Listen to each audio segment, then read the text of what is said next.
Well, good morning, and thank you for tuning in to another episode of the Real Estate Heavyweights podcast. It's an interview edition, and today we've got an awesome guest. He is a local guy here in the DFW area. He's absolutely killing it on in the real world, and also on social media. If you follow him at all, he makes me in my editing look just absolutely basic. He's doing a great job. I know Tavis and I keep close tabs on everything Eric's doing, and but a lot of it is based in the fact that he's putting out a really, really quality product, some really cool houses. But we really want to welcome in today Eric Crutchfield. How are you doing, Eric? Good, good. Thanks for having me, everybody. Definitely. Well, I know people kind of know me, but just in case, I'm sure you got some people that are going to be listening in that they're your people that are following you. But I'm Ashton Hines. I'm a newbie. I flipped 4 houses. I have a long-term hold, and I'm kind of new to the game. I'm a real estate agent. I help investors. So I'm learning the ropes. The guy that I'm learning from mostly is my friend here, Tavis Westbrook. He's flipped over 200. He got a small commercial building. He's got some midterm rentals, some long-term rentals, and he's just been in the game a long time. And so he's been helping me out. And so on the podcast, we basically go back and forth. We're learning the basics of different parts of investing. We went through flipping. We've done, we talked about note investing today. We've talked to people in the short-term game. And today, I'm really excited to learn from Eric on the new builds, because Tavis will tell you, I've mentioned multiple times, I would love to do this at some point, do some sort of infill work. But before we get started, why don't you take everybody through, Eric? I know you've got quite a story. You've got a lot of life lessons that you learned early on. So why don't you get everybody caught up on kind of your story and what got you here today? All right. My name's Eric Crutchfield. Been in building, flipping for about 5 years. I started as a flipper, morphed into a builder, building multi-million dollar homes. That's basically all that I do now. Had in the pipeline about 40 $1 million plus homes that I've been finishing up, working on my last like 6 or 7. Probably those will be on the market maybe in 2 to 3 weeks. So prior to that, I was in prison for 7+ years for a manslaughter charge. Changed my life in prison, got out and got into real estate and hit the ground running. Here I am, turned myself into a multimillionaire. I own almost 90 rental homes and just build new construction homes now. Yeah. All right. Well, let's break this down because you just said a lot. Okay. So, all right. So let's take it like this. So I knew your story. You were in prison. So what was your path before prison? What were you doing? What was your career? Were you in real estate at all? What did your day look like? I was not in real estate. I was a pretty wild person growing up. I was lost. I graduated high school barely. I tried college, went to one semester of like community college in Tulsa, Oklahoma. That's where I'm from. I made 3 F's and a D. I was like, this is not for me. So then I didn't know what to do. I went and got my EMT. I was going to be a fireman. And then I just met the wrong people, started selling drugs, and started making money that way. And basically, I just did that for a long time. I was a personal trainer for a little while. Um, but yeah, between selling drugs and personal training and being lost, partying, doing stupid stuff like that, got myself into prison. Yeah. So I And know. how old Go were ahead, you then, Tavis. Eric? I caught a manslaughter charge. I caught a few charges on the way, but my manslaughter charge, I was 27. Oh wow. Okay. Yeah. So I know So just looking trying at to your figure it out. Instagram. Yeah, I know looking at your Instagram stuff. I looked back, some of your pictures in prison. You have or maybe it was after prison. You took a picture of the bag, and you had a bunch of books in there. And Yeah. I think the caption was something like, "If you know, you know." And I was always curious. So while you're in prison, you went in there with that lifestyle, that mindset. What clicked? Did you meet someone specific? How does it change in the middle of prison to where you go in with that mindset, you come out with running like crazy into the real estate world? Did you read something specific? Did someone have a conversation with you? Like, how did that happen in there? Okay. So I can tell you 2 books that changed my life that I read in prison.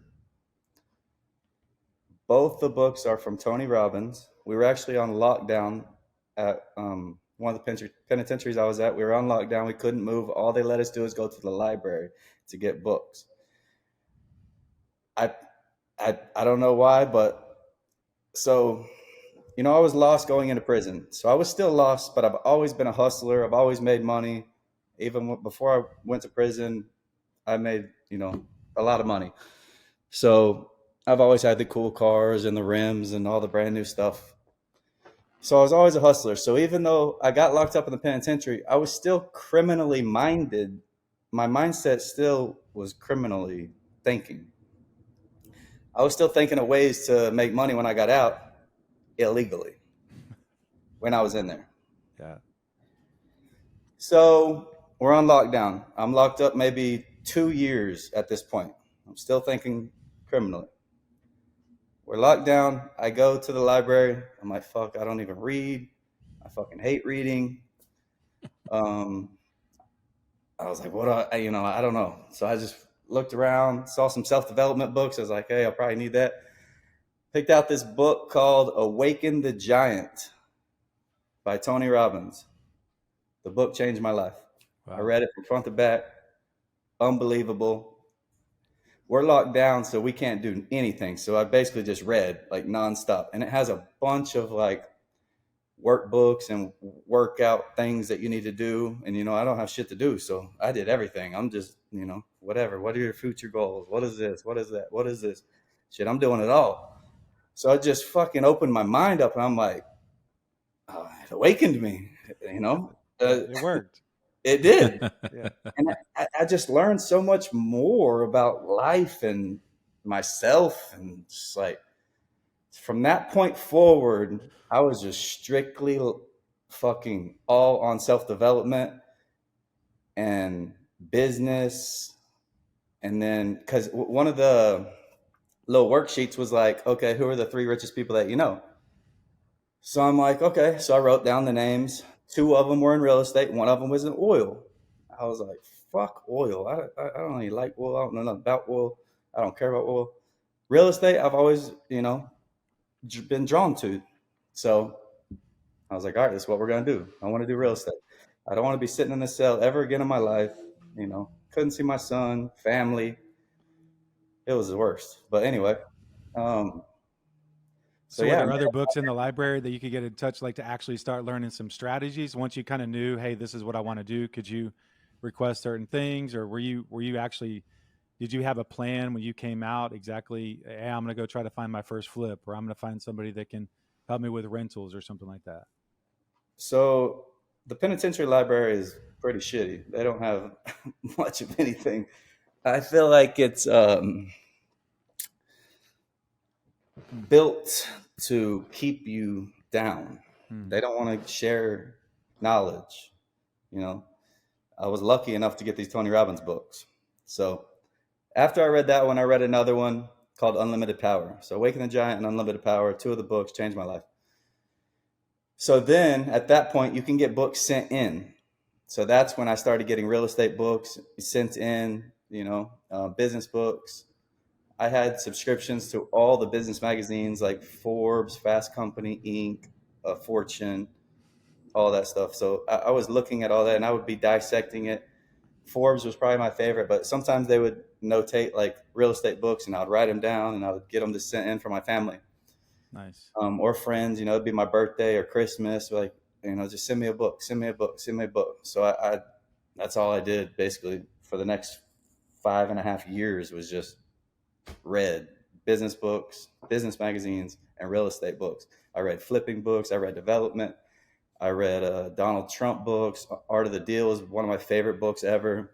My favorite author to date is Robert Kiyosaki, Rich Dad, Poor Dad. It fucking opened my eyes tremendously when it comes to passive income, cash flow, all that type of stuff, assets, liabilities, blah, blah, blah. But yeah, so It's funny because I never read any books in my life until that day in prison.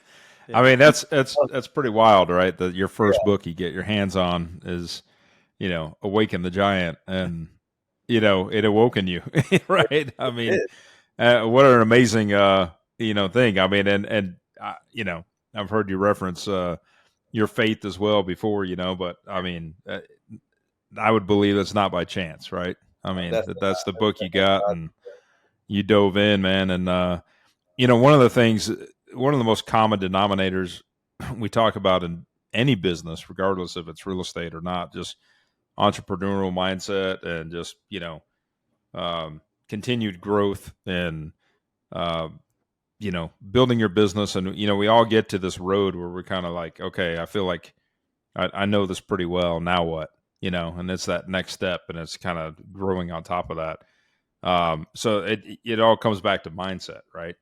But what an amazing tool that was something that changed your mindset right off the beginning. And well, Yeah, I say 2 years in. I mean, at least that yeah. had to help you through the next 5.5 years, and continue to soak up all this knowledge and grow and kind of build. So I'll kind of ask you this again. Ashton kind of said, so what was, fast forward 5.5 years later, like obviously you've been reading these self-help books, you've changed your mindset.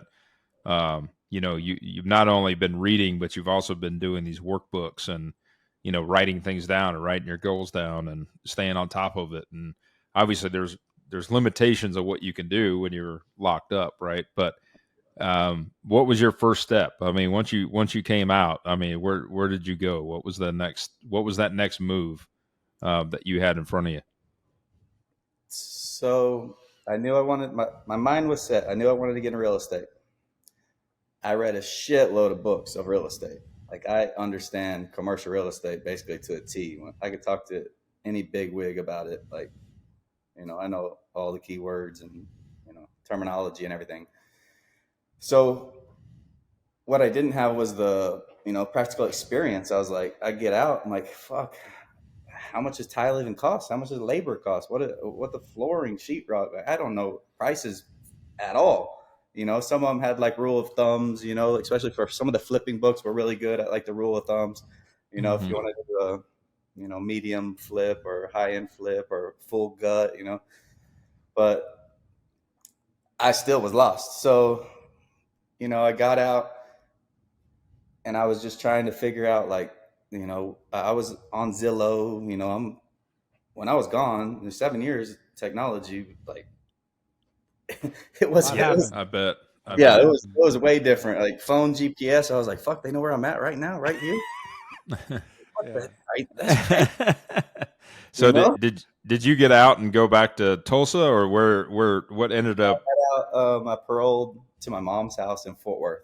Okay. Okay, got it. So yeah, So that brought you to DFW.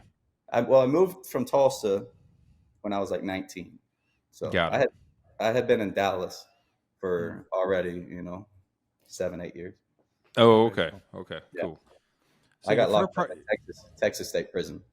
Got it. that's right. Okay. So your first project, I think I've read, was it a flip or did you pick up something? Did you get a rental the first one? I think it was a flip, right? So I'm talking to people. Like I said, I got out, just put my fillers out. I'm talking to people. I want to get in real estate. It's what I want to do. One of my best friends gave me a job doing logistics. I had to have a job. I was on parole. You have to have a job. He gave me a job for parole, basically. But I also needed money, so I wanted to work. So I did logistics. So I actually ended up making like $85,000, $90,000 that first year doing logistics. Wow. And I did real estate on the side. And I'll get to that. So I put my fillers out there, and one of my best friends, I guess while I was gone, got into real estate and have been flipping, maybe like 10, 15 homes while I was gone. And he was like really responsive to me as far as like answering all my questions, because a lot of people, they bullshit, they're whatever. But I could tell he was like genuinely like, he passionate about real estate also. So I was like, hey man, I want to get into a flip, I borrowed some money from my sister. My sister had some money. I could borrow it. I just need to find the flip. So he kind of held my hand through that first flip. he found a flip for us, or for me. And I guess he didn't have the money at the time or something, but he was like, hey, you can buy this one. I've already actually flipped one house down on the same street, like 7 houses down. I was like, yeah, let's do it. You know, I just put my faith into it. Like, Yeah. fuck, all right, let's do it. You know, I ran the numbers and he told me what it sold at. He told me what I was buying this one at. I figured out the construction a little bit. And I was like, we can make it work. So ended up buying it. I think it was like 200,000, 220, somewhere around there. And then I put 40 grand into the construction. Ended up selling it for like 320, paid my sister back her money. And then I made like $53,000 to my name. And I had been out of prison maybe 6 months. Wow. So, I mean, I was like, shit, now here we go. You know, this works. Yeah. So then I bought another one, found another flip. Now I'm kind of hunting myself, finding them. I found a good one, paid $210 for it. Called my sister back, hey, can I borrow the money? Again, we're going to do another one. Got it. Pay cash for the land. I was going to flip it. Well, this one needed a lot more work. I was going to put $75,000 into it. And, you know, I don't remember what I was going to sell it for, what the ARV was. But, well, as I'm driving around the neighborhood, I just see all these 4-story townhomes going up the whole neighborhood. I mean, it's MF2 district. They're all over the place. Multifamily, townhome. What part of town is it? What part of Dallas is this? Just in East Dallas off Lemon and 75. Okay. Mm-hmm. So it's actually on Munger. So, so on the east side of 75. Yeah. So there was another builder building 3 townhomes. You know, these things are 4 stories, modern, pretty sweet. I own this land right here, and I'm like, fuck. The whole area is like so tall, and this is like a little dope house, right? It's just, if I could throw 75 into this thing, and it's still gonna look like a small dope house, right? Yeah. So I'm like, fuck. I was like, I gotta build. I have to build this. I mean, so long story short, I was basically forced into new construction. So I called my buddy back up, said, hey, come look at this. You think we can build, you know, something like this? He had never built anything in his life. All he did was some flips. But I trusted him. I could tell that he was really detailed, and I believe in myself. And he was like, he ran the numbers. I ran the numbers. He was like, man, I think we can do it. He was on the fence for like a month, though. He didn't just say, yeah. He was like, I don't know. But after more and more talking, I mean, I still own it outright. So I'm like, we have to build. I got to do something, you know, or I got to sell it. So I interviewed a lot of builders, and everybody was just trying to make money off of me. Yeah, we'll build it for $220 a square foot. You know, pay us a flat fee of this or whatever, cost plus. And that's not what I wanted, because I'm out of prison. I want to. This is my career. I want to learn every fucking thing I can learn about this. So that's why I called my buddy up and I said, look, I own the land. Let's go get a construction loan to build this thing. I'll sign on the note. I'll split it with you 50-50. You just help me build this. He was like, all right, I'm in. So he had brought a hard money lender to me that he had used in his flips. We got all the paperwork drawn up. Everything's good to go. I'm about to go sign. I think we're like a day before I'm supposed to sign. The hard money lender calls him and is like, hey, I can't loan to Eric. He just got out of prison. He has 2 felonies. I'm like, fuck, are you serious? Jeez. You know what I mean? For the construction loan. Yeah. And so he was pissed. He was like, oh my God, you're going to run your relationship with my lender. He was not going to lend to me. I can't do any flips. He was so upset and hysterical. And I'm like, it's fine. So anyway, I ended up calling a bunch of other hard money guys and like, hey, can you lend to me? We ended up figuring out how to do it. I put it all back in my sister's name and ran it that way. Got the loan, got the construction loan. End up building it. A lot came available right next to me. I actually wrote a letter to the guy. It was vacant. I wrote a letter to the guy and said, hey, I just bought this one for $210. I'll buy yours for $200. And I think he got me up to $220. I bought that one. And then later on, the lot next to me came available. A wholesaler grabbed it. I ended up paying that wholesaler $40,000 more for it. And I got that one. So I ended up building 3 duplexes, so 6 units. In total, I think I made like 500,000 plus on that deal, those Wow. 6 units. So that was my first foray into new construction, and it started as a flip. Wow. So Nice. yeah, So once I made that 500, I just dumped it back into another lot and another lot and another lot and another lot, and I just kept building, and that's how I was able to grow. wow. So I know Tavis is, he has a design background. He does some design work for people.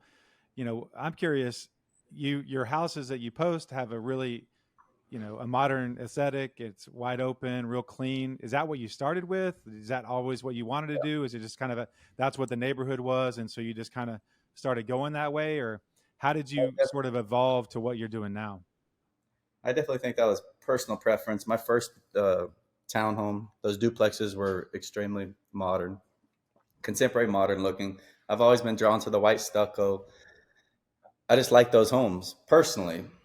Um, Now, I don't know if those are the best homes to build in Dallas, Texas, because smaller buyer pool.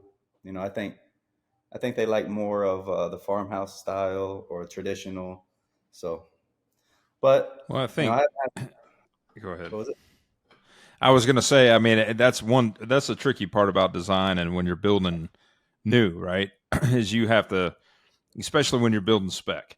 And when you're building spec and you're building to your standards, you've got a forward thing to know that you're going to attract the clientele in a short amount of time. So I'll back up a second. So when you first bought the first lot, you had the lot, you were going to flip it 75K to do a reno. You said, no, I'm going to go ahead and build a duplex at zone MF2 so I can do this duplex on it.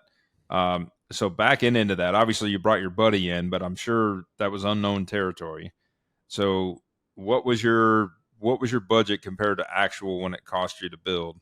And then time frame wise, how long did it take you from, I mean, usually it takes a little while to do your design plans, get your plans in, obviously deal with the city of Dallas. It's worse than what it used to be. Um, but go through that process. And then, how long did it take you to actually build from the time that you, prepped the lot and, did your foundation where did your plumbing, right? So, once you got your plumbing in and started going from there, how long did it take you? Yeah, that's a good question. So, like I said, my partner that I brought in, he handled most of that because I'm still fresh out of prison. I don't know much about anything. I flipped that little house, but he held my hand through that one as well. I mean, so he took care of the majority of all the permitting, the building, the scheduling, all of that stuff. He created the budget, for the lenders. I didn't know any of Yeah. this. Obviously, I'm on all the emails, but I'm just soaking everything up at this point. Like I don't know much at all. So he was in charge of most of all that. It was basically my money, and then he brought in that Okay. expertise. So Yeah. that's why it was 50-50. Um, but yeah, it was definitely not a smooth, you know. It Well, wasn't. and that's why I ask. Like, I mean, do you remember what your budget was, or Yeah, what was your projection versus what you spent? Do you remember? this was 4.5 years ago, so I don't really remember it. I would have to pull it all up, but I Yeah. think it was Yeah. 18 to 24 months, which should have been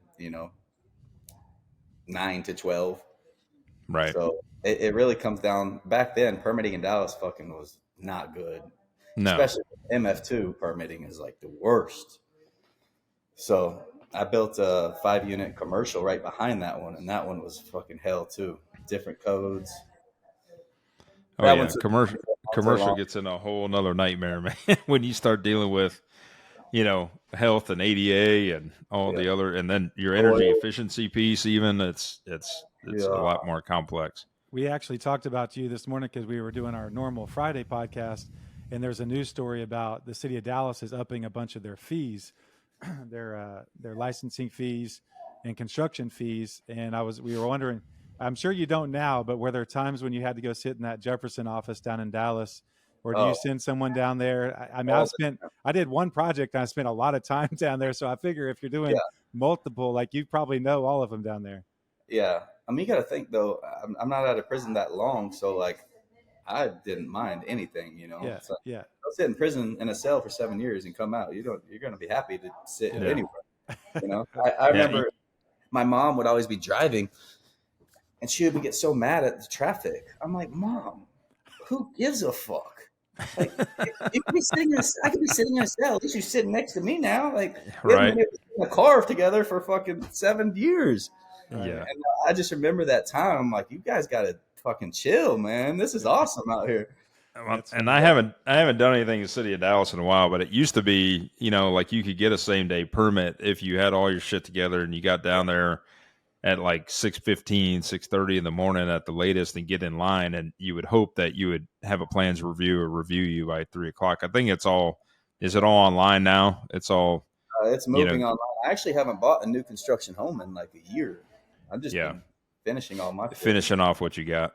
Yeah, Gotcha. I just, like I said, I had that pipeline full of like 40 homes, and I'm just wore out with all that. Yeah. It's just me. I don't have So, superintendents or anything, buddy. So I'm handle everything. so And when I'm you go, I was going to say, so going back to like your duplex, when you get into this and you got hard money, obviously it's not cheap. And it's usually pretty hefty on the front end, especially I can't imagine what the new construction is on hard money, but it can't be cheap what they want to see in it because they've got a lot to lose, right? I mean, you're scraping it, so all they've got is dirt. So, it's a big risk for any lender, right? When you go into that, especially you don't have the history, you don't have the background. So, fortunately, you had your friend that had a little bit of that, but not in yeah, new construction. I rode off Um, coattails basically the first few. They wouldn't loan to me, so yeah, you know, you got and to then partner with somebody. as far as carrying that note, I mean, were you just again off of that flip money that you made, you just put it away, Yeah, and basically that was your reserves for the business, and you're like, okay, I mean, because you had to float it for 24 months, you said before you yeah. were finished with that, right? We had to have reserve money in the account. So I owned the land outright, and I borrowed some more money. I think we had to have 150,000 in the account for reserves. Yeah, So I had to borrow some more money to get that in the account to show that. And then we got the draws after that, so we could kind of right. survive off But the then, draw. yeah, and then you've got to float in increments, right? So you're floating out 50K at a time. Yeah. It gets Full you through, draw. foundation, plumbing, get you to that point, and then you got to take a draw to be able to get sticks up and Yeah, so I'm get your learning lumber all. package. And Gotcha. like I said, I didn't really do too much of it. I'm just there soaking everything up. I mean, so my partner, he's emailing for the draws, and Yeah. he's with all that. He's paying the contractors. He's negotiating. I'm just going to I'm driving the neighborhood, getting all, framers and plumbers and electrical. I'm getting just tons of names because Mhm. the whole neighborhood was building, right? Right. So I would So pull you up on you're the site. going and Here, I'm yeah. walking all the way inside. I'm getting everybody. Oh, you do tile? What's your name? What's your number?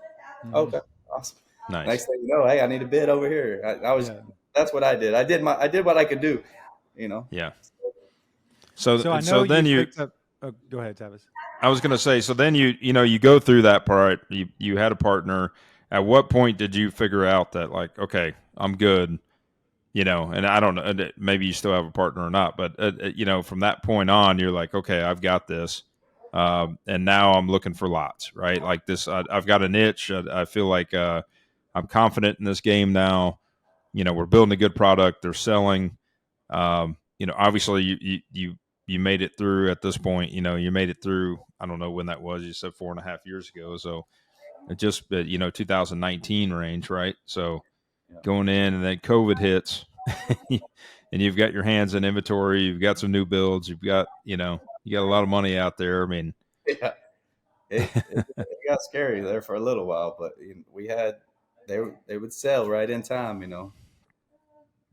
I mean, So I I know definitely you picked up some rentals too. So when did you start doing the rentals? Did you just kind of start picking them up and helping with your cash flow, or what made your decision to kind of leave or I kind of do mean a parallel route down there too? Robert Kiyosaki, um, take that active income and dump it into asset. So that was like drilled into my mind. I read every book Robert Kiyosaki's fucking wrote. So Yeah. I was like, that's what I want to do, build this passive income, build this wealth machine. I don't have a 401k. I don't have a fucking job. This is just, I don't know. That's how my brain worked at the time. So The first few profits that I got, I dumped that money back in with my same partner. We ended up building those three duplexes, and then I bought the one behind us and built a 5-unit commercial, and then I ended up buying like 3 more single families. So all that time took about a year and a half, 2 years, maybe 2.5 years, maybe. So I had my partner maybe for 2.5 years.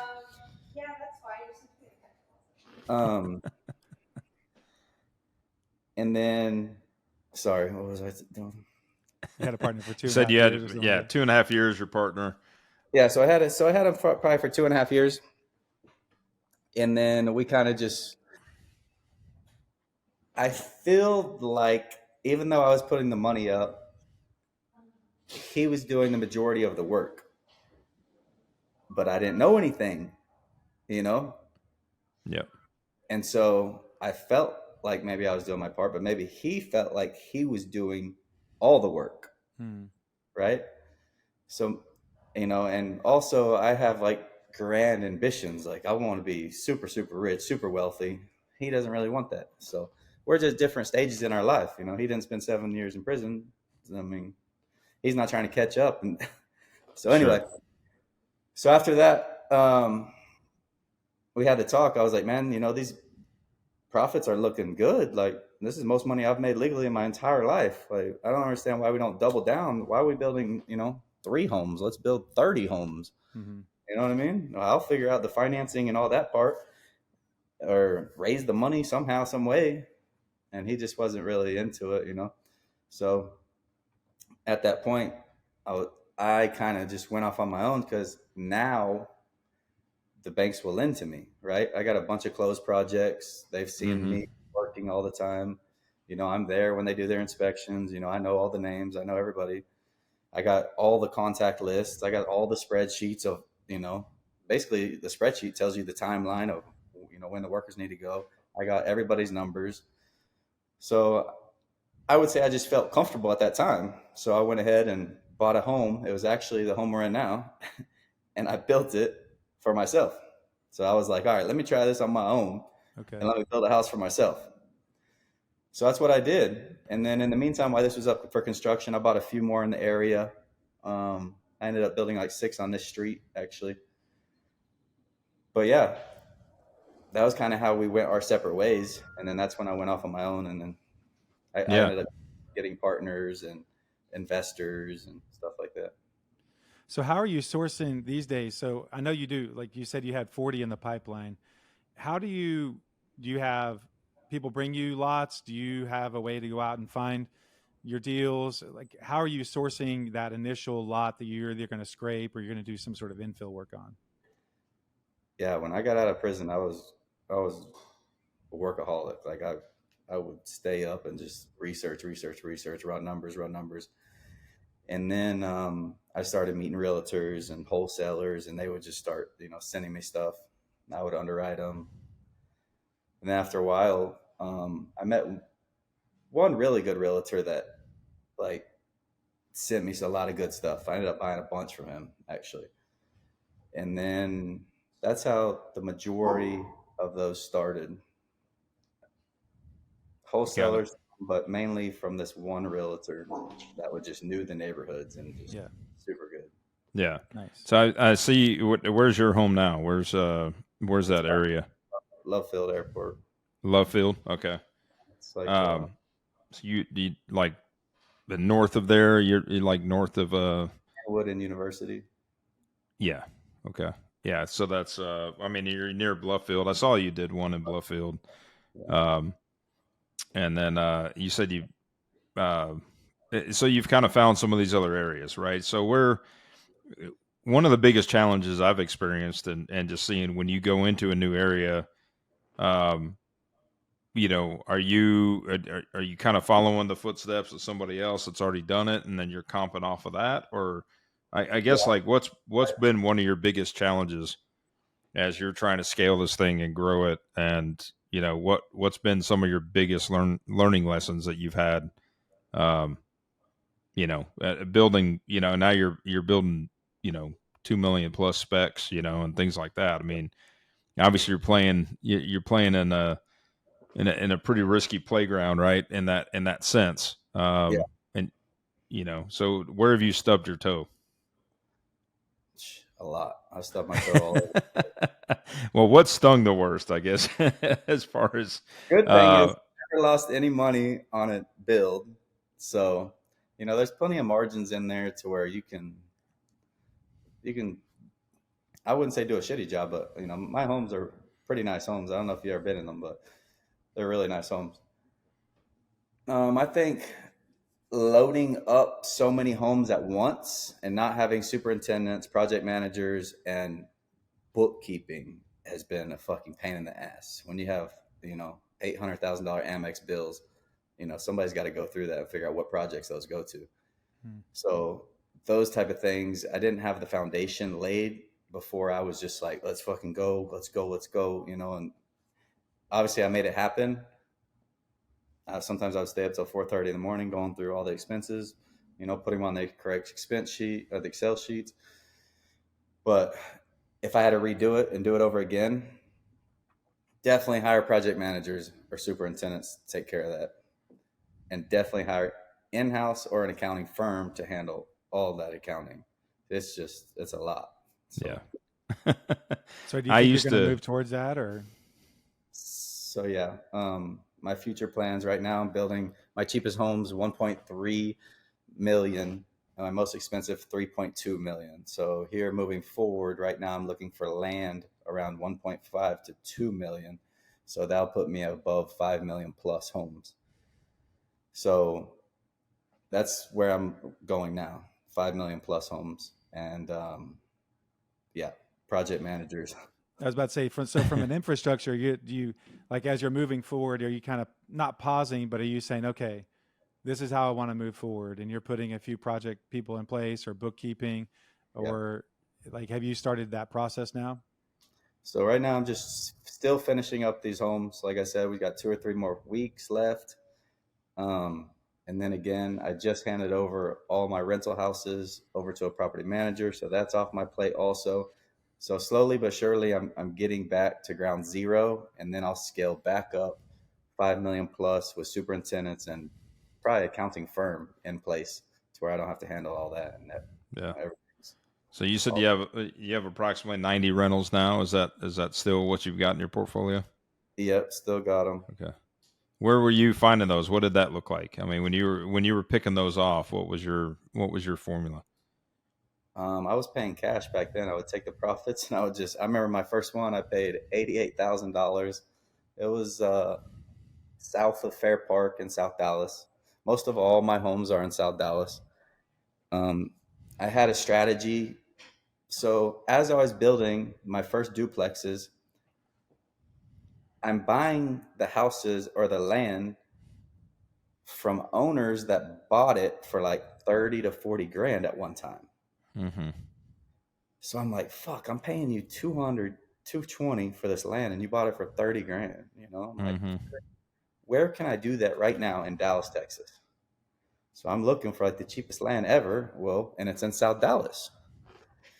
So I was like, let me take my profits, buy rental homes in South Dallas. And if South Dallas ever becomes what East Dallas did, it's going to be worth a lot more money. And if it does become buildable, I'm a builder, so I'll just scrape it, build, and make even more money. Mm-hmm. So that was Mm-hmm. kind of my strategy. Plus, I feel like Fair Park, the Cotton Bowl is kind of shitty. I feel like that's going to be the next revitalization area for the city. It's the Yep. closest to downtown. They could put an arena over there, and that land over there will skyrocket. Yeah. Mm-hmm. So when they just said they're moving the Mavs to Irving, I got pissed. But I thought that was They haven't done it yet. They haven't done it yet. They are going to put some money into Fair Park, though. I heard that the other day. They've they've got been some doing money. it. There's a lot of different revitalization things they're doing over there. They're already Projections, widening yeah. streets and adding parks and walkways and stuff. So you're seeing So it slowly. so So 90 rentals low end like that. Obviously, that's come with some headaches as far as managing tenants in that price got, point. I got all of them: new plumbing, new electrical. I mean, I buy them dilapidated. So Yeah. I'm buying them How'd for you like how'd you 80. manage? I know that area pretty well. How'd you manage doing the projects and not getting copper stolen, not getting AC Oh, I still units get stolen? copper stolen. They just stole my Yeah. condenser. What I they got to put Yeah. stole? agency on all the condensers. They're steadily stealing shit constantly. Now Yeah. they're getting brave. They'll steal your front door. They'll steal windows. They weren't doing that 3 years ago. Yeah. I mean, they steal fucking everything. The copper It's wire is worse. It's like, come on, it's like $20. I mean, it cost me like 1,000.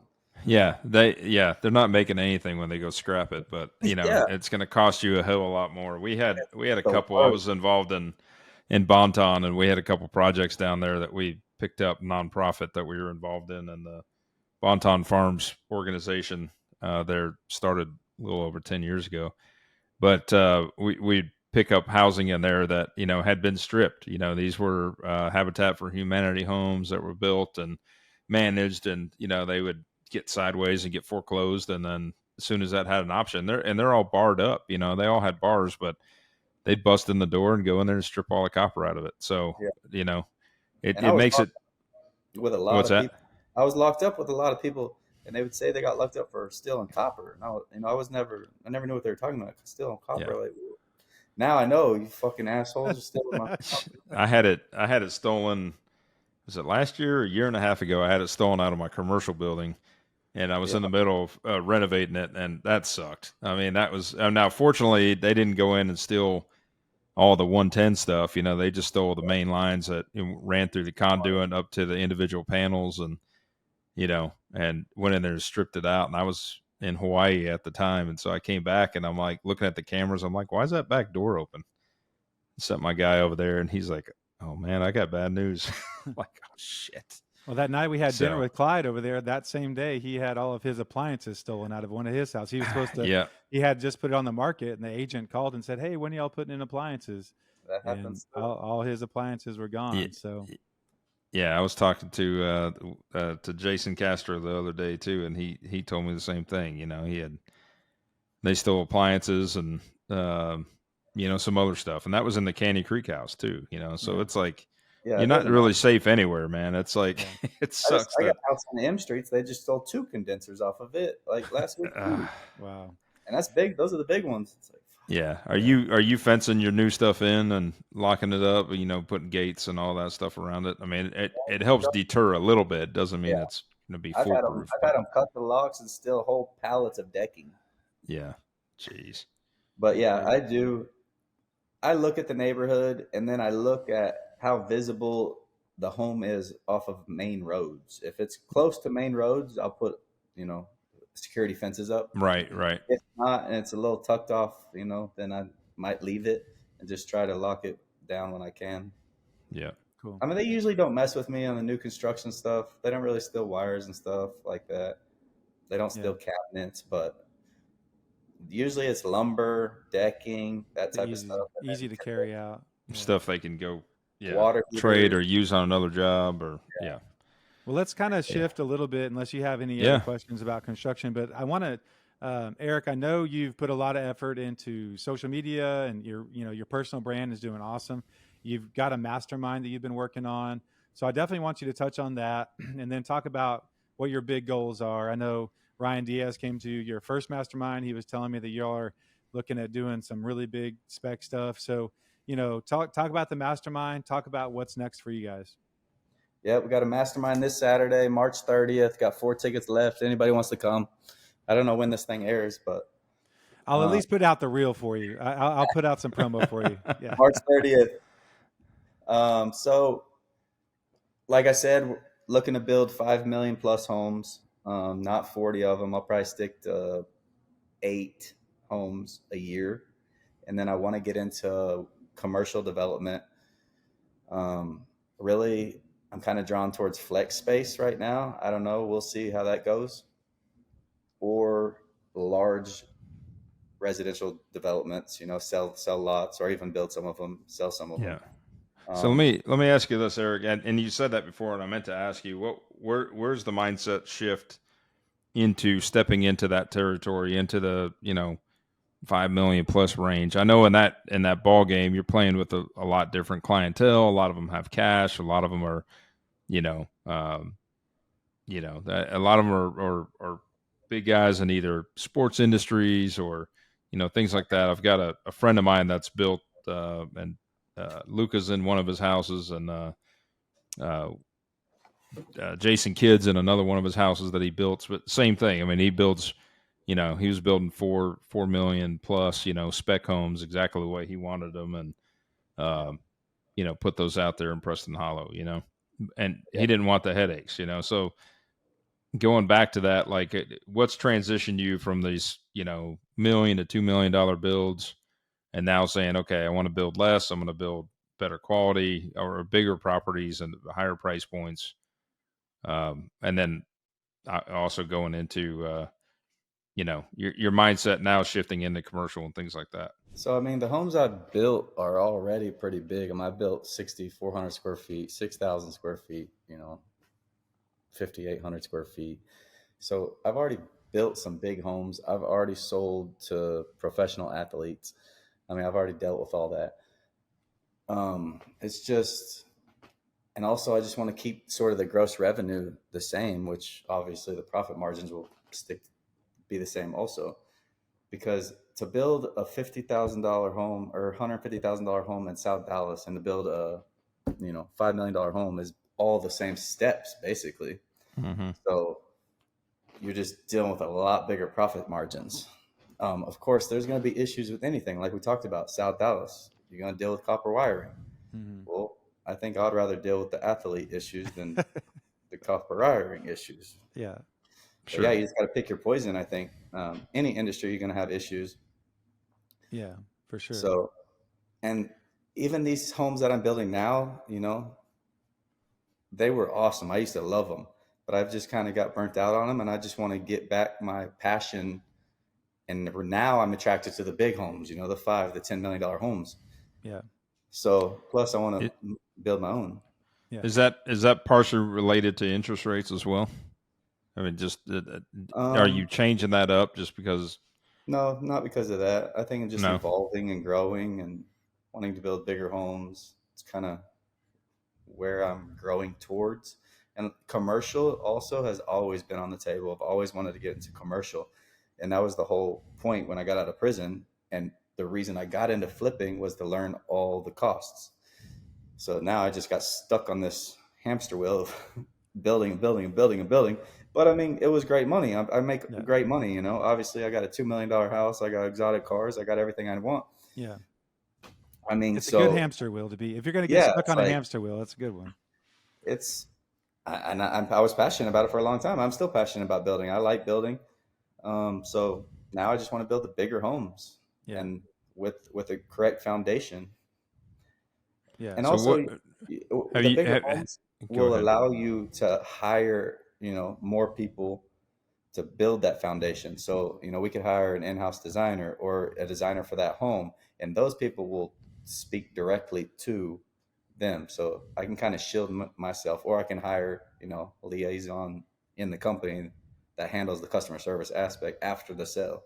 Yeah. Or during, the realtor obviously will handle it during, but yeah, for sure. So, well, cool. Yeah. Well, are you doing any build to suit stuff, or is it all spec? And then you're just doing only when I pre-sale, which I hate. Yeah. But sales a sale, And no, I understand. So like when you don't have the lot built up yet, you've got your sign out there and somebody comes along and says, I want you to build, and then you go ahead and take that down and go through it from that consumer base. I just finished 2 of them. So I mean, what was your timelines on those compared to your specs? They're roughly the same. They might extend it by a month or 2, but it's nothing crazy. My biggest problem is I have so many and I'm only one man, just juggling a lot of it also. And like you say, you got to front all this money before you can get the draws. And so it's a delicate balance when you have as many homes as I do. Yeah. Gotcha. 40 homes going. I literally can't even imagine. I mean, that's a huge undertaking. It's wild. It was wild. Yeah. So have you had any that have really stumped you, or you've had to keep longer than you wanted, and had to drop the margins way down just to get rid of it? And what did you learn from that? Yeah, the ones I built out in Southlake were really big homes, and it was just a farther drive for me because you know, I built a lot around my same neighborhood, so these are easy to get to and top of mind. And then out there, I got to schedule shit, and I got to go drive out there. And so those took a long time to build. So my carry costs were pretty high. And then they were on the market, and those were big homes with big loans, some of my biggest ones. So those mortgage payments monthly, you know, once the funds are fully drawn, it's like, fuck.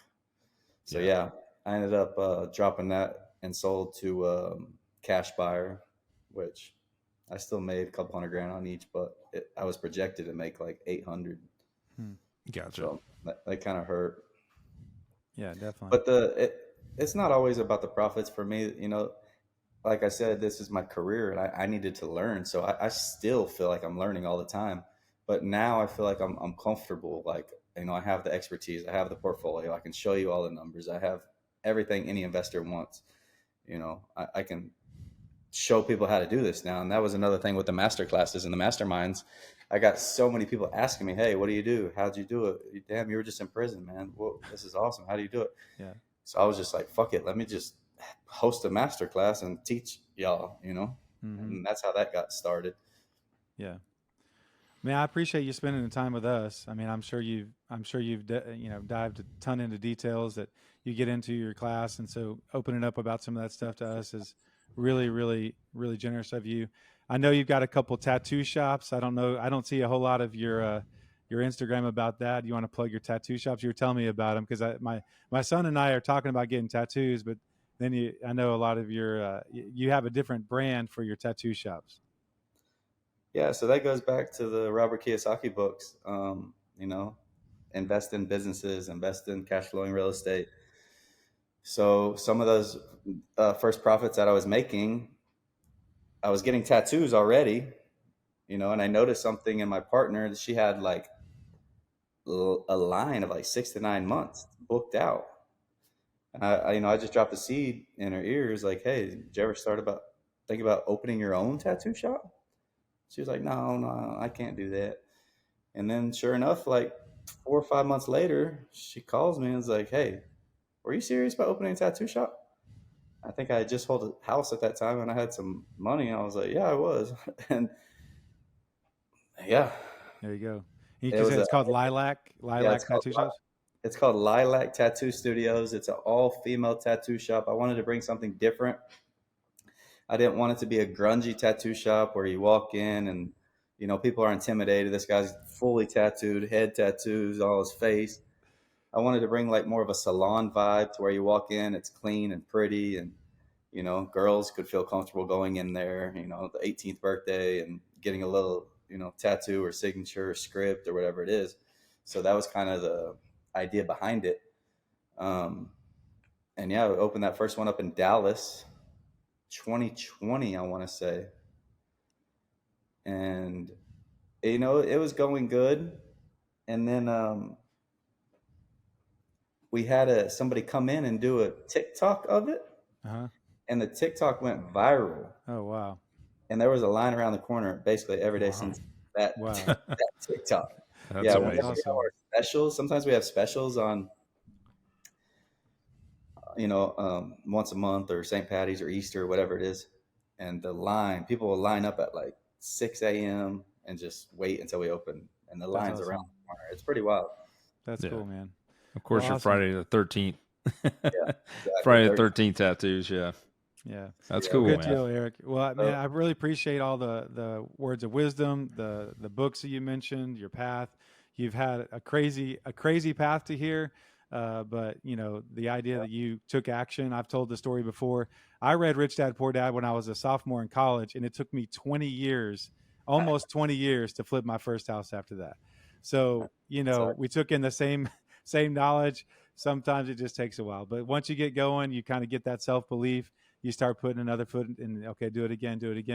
And then you get that momentum going. So it really is inspiring to hear how you got to here and, you know, all the steps you're taking to build your business, and now you're expanding out. So I really, really appreciate the time today. Yeah, definitely. Yeah, man. Thank y'all for having me. Yeah, we'll link all your stuff on Instagram. Well, you know, your Instagram. I don't know if you have anything on YouTube, anything you got, send it to me. I'm Ashton Hines, the Dallas real estate guy. Tavis Westbrook, Travis without the R, on Instagram and Facebook. He's got Tavis Westbrook Designs. and you can find us there. And we have our new YouTube channel that's all the way up with all of our podcasts on there. We will link that as well. And that is today's show. Until next time, we appreciate your time.